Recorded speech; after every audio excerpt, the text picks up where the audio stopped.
அனைத்து உறவுகளுக்கும் எனது இனிய காலை வணக்கத்தை தெரிவித்துக் கொள்கிறேன்.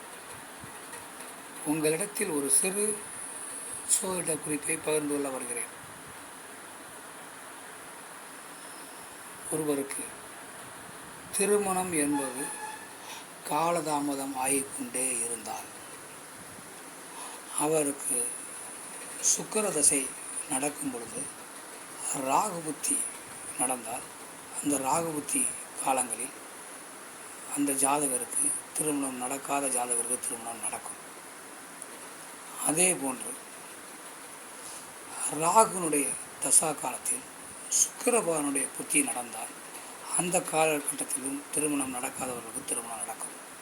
ஆதலால் ராகு தசா சுக்கிர புத்தி, சுக்கிர தசா ராகு புத்தி இந்த காலகட்டங்களில் திருமணம் நடக்காதவர்களுக்கு கண்டிப்பாக திருமணம் நடக்கும். ராகு பகவான் திருமணத்தை நடத்தி வைப்பார்.